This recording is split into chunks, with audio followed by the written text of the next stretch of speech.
માવઠાથી થયેલા પાક નુકસાનીનું વળતર ચૂકવાશે. કેબિનેટે સર્વેની મંજૂરી આપી. ગ્રામ સેવકો અઠવાડિયામાં રિપોર્ટ સોંપશે. રાજ્યમાં છેલ્લા કેટલાક દિવસથી વરસેલા કમોસમી વરસાદને કારણે અનેક જિલ્લાઓમાં ખેતરોમાં પાકને ભારે નુકસાન થયું છે. રાજ્યના મુખ્યમંત્રી ભૂપેન્દ્ર પટેલે આ સ્થિતિનો તાત્કાલિક તાગ મેળવવા મંત્રીઓને અસરગ્રસ્ત વિસ્તારોમાં જવાની સૂચના આપી હતી. મુખ્યમંત્રીના આ નિર્દેશ બાદ મંત્રીઓ મેદાનમાં ઉતરી ખેડૂતોની વચ્ચે પહોંચી તેમની વેદના સાંભળી અને સ્થિતિની સમીક્ષા કરી હતી. આજે મળેલી કેબિનેટની બેઠકમાં સર્વેને મંજૂરી અપાઈ છે. હવે ગ્રામ સેવકો અસરગ્રસ્ત જિલ્લાઓમાં નુકસાનીનો સર્વે કરશે. સર્વે બાદ રિપોર્ટ આપવા આદેશ કર્યો છે. એક અઠવાડિયામાં સર્વેની કામગીરી કરાશે. આ ઉપરાંત આજે નાયબ મુખ્યમંત્રી હર્ષ સંઘવી અને જીતુ વાઘાણીને પ્રવક્તા મંત્રી તરીકેની જવાબદારી સોંપાઈ છે. અગાઉ પણ બંને નેતા પ્રવક્તા મંત્રી તરીકે રહી ચૂક્યા છે. આ પહેલા જવાબદારી ઋષિકેશ પટેલ અને કનુભાઈ દેસાઈ સંભાળી રહ્યા હતા. હવે નવી ફરજ હેઠળ હર્ષ સંઘવી અને જીતુ વાઘાણી સરકારના નિર્ણયો અને નીતિઓ અંગે મીડિયાને માહિતી આપશે. ગાંધીનગરમાં એસબીઆઈના મહિલા ડેપ્યુટી મેનેજરની છેડતી. બેંકેથી ઘરે જતી સમયે બેઝમેન્ટના સહકર્મીએ અડપલા કર્યા. ગાંધીનગરના ઇન્ફોસિટી પોલીસ મથકની હદ વિસ્તારમાં આવેલી સ્ટેટ બેંક ઓફ ઇન્ડિયાના મહિલા ડેપ્યુટી મેનેજરની એકલતાનો લાભ ઉઠાવી કામધા સહઅધિકારીએ શારીરિક અડપલા કરીને સોરી મેડમ કહીને વાત દબાવી દેવાનો પ્રયાસ કર્યો હતો. જોકે બેંકમાં મહિલા અધિકારીએ સહકર્મીની કરતૂતની આપેલી લેખિત અરજી મામલે કોઈ કાર્યવાહી નહીં થતા આખરે ઇન્ફોસિટી પોલીસ મથકમાં ગુનો દાખલ કરાવ્યો છે. મૂળ રાજસ્થાન, હાલ રક્ષા શક્તિ સર્કલ નજીકના ફ્લેટમાં 35 વર્ષીય મહિલા ઇન્ફોસિટી પોલીસ મથકની હદમાં આવેલી સ્ટેટ બેંક ઓફ ઇન્ડિયામાં ડેપ્યુટી મેનેજર તરીકે ફરજ બજાવે છે. આ બેંકમાં બીજા અન્ય 16 જણાનો સ્ટાફ ફરજ બજાવે છે, જેમાં કુલ 7 જણા અલગ અલગ ઓફિસર તરીકે ફરજ બજાવે છે, જે પૈકી વાવોલોનો પણ એક અધિકારી છે. બેંક સ્ટાફના તમામ અધિકારી કર્મચારીઓ પોતાના વાહનો કોમ્પ્લેક્સના બેઝમેન્ટમાં પાર્ક કરે છે. ગત તારીખ 25 જૂનના રોજ નોકરી પૂર્ણ થયા પછી મહિલા ડેપ્યુટી મેનેજર ઘરે જવા માટે નીકળ્યા હતા ત્યારે આ ઘટના બની હતી.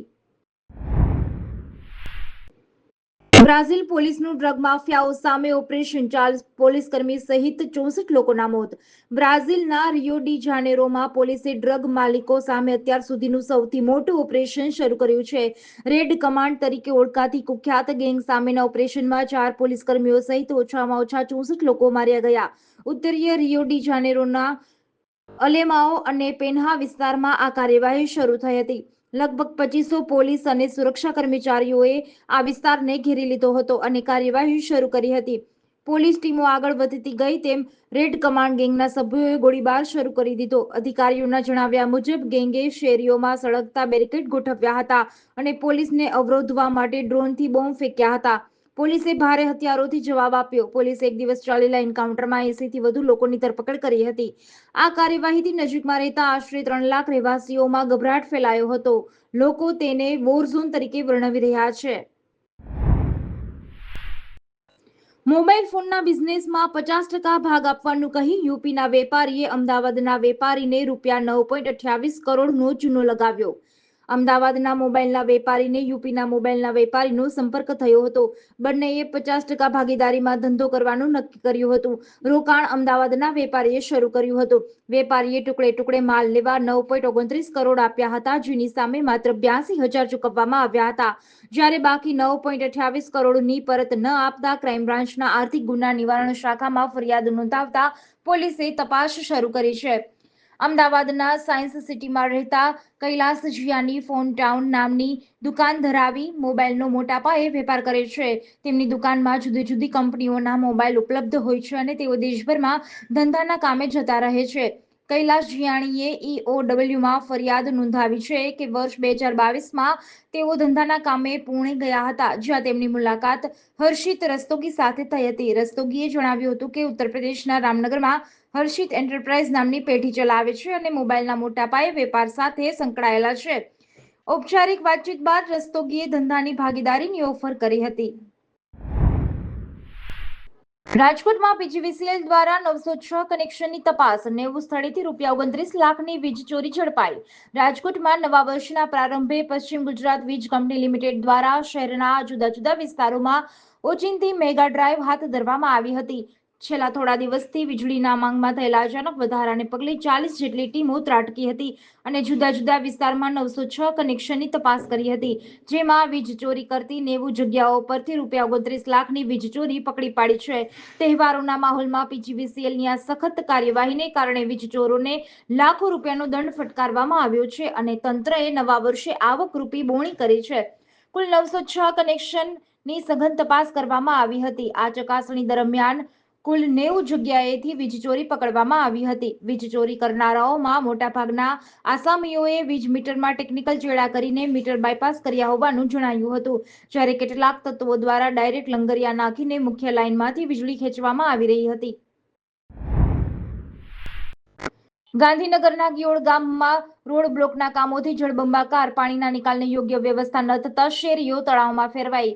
ગાંધીનગરના ગિયોડ ગામમાં છેલ્લા કેટલાક મહિનાઓથી પંચાયત અને સ્થાનિક તંત્ર દ્વારા ગામના વિકાસ માટે વિવિધ શેરીઓમાં રોડ અને બ્લોક નાખવાની કામગીરી પૂરજોશમાં ચાલી રહી છે.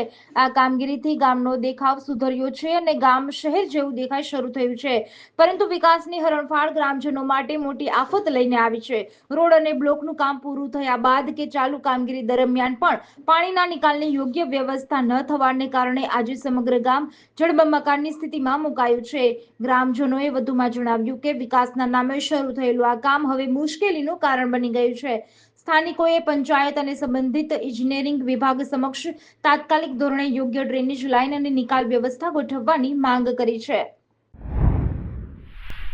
આર્મ્સ એક્ટના ગુનામાં ફરાર ઋત્વિક ઉર્ફે સોનિયો ઝડપાયો. એનડીપીએસથી મારામારી સુધીના ગુના. સુરત શહેરમાં ચોક બજાર પોલીસની સર્વેલન્સ ટીમને મોટી સફળતા મળી છે. ગેરકાયદેસર હથિયારો સાથે સંકળાયેલા આર્મ્સ એક્ટના ગુનામાં છેલ્લા 1 મહિનાથી ફરાર ચાલી રહેલા વોન્ટેડ આરોપી ઋત્વિક ઉર્ફે સોનિયો પ્રકાશ નાથ જોગીની ધરપકડ કરવામાં આવી છે. આ આરોપીનો ગુનાહિત ઇતિહાસ જોતા પોલીસ પણ ચોંકી ઉઠી છે, કારણ કે ઋત્વિક વિરુદ્ધ એનડીપીએસ સહિતના 5 ગુનાઓ અગાઉ રજીસ્ટર થયેલા છે. આ પ્રકરણની શરૂઆત 22 સપ્ટેમ્બર તારીખે થઈ હતી.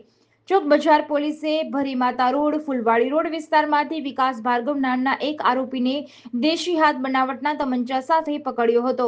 પોલીસે તેની આર્મ્સ એક્ટ હેઠળ ધરપકડ કરી પૂછપરછ શરૂ કરી છે. આ પૂછપરછમાં વિકાસે કબૂલાત કરી હતી કે આ ગેરકાયદેસર તમંચો તેને અન્ય એક આરોપી ઋત્વિક ઉર્ફે સોનિયાએ આપ્યો હતો. છોટાઉદેપુરના શાકભાજી વેપારીઓની અચોક્કસ મુદતની હડતાળ. પૂરતી સુવિધા ન મળતા નગરપાલિકા સામે ધરણા પર બેઠા. છોટાઉદેપુર શાકભાજી વેપારીઓ આજથી અચોક્કસની મુદતની હડતાળ પર ઉતર્યા છે. તેઓ નગરપાલિકા કચેરી સામે ધરણા પર બેઠા છે. વેપારીઓનો આક્ષેપ છે કે શાક માર્કેટમાં પૂરતી સુવિધાઓનો અભાવ છે. ઉપરાંત વેરો ઉઘરાવવામાં મનસ્વી ફી લેવામાં આવે છે. તેમણે જણાવ્યું કે બેસવા માટે પૂરતી જગ્યા નથી અને તેમને જમીન પર બેસવું પડે છે. શૌચાલયની સુવિધા પણ ઉપલબ્ધ નથી. ગઈકાલે આ મામલે વેપારીઓ અને નગરપાલિકાના કર્મચારીઓ વચ્ચે બોલાચાલી થઈ હતી. આ ઘટના બાદ વેપારીઓએ આજે વહેલી સવારથી શાક માર્કેટ બંધ રાખવાનો નિર્ણય લીધો હતો. વેપારીઓએ જાહેરાત કરી છે કે જ્યાં સુધી તેમની સમસ્યાઓનું નિરાકરણ નહીં આવે ત્યાં સુધી શાકભાજી માર્કેટ બંધ રહેશે. આને કારણે સ્થાનિક લોકો મુશ્કેલીમાં મુકાયા છે.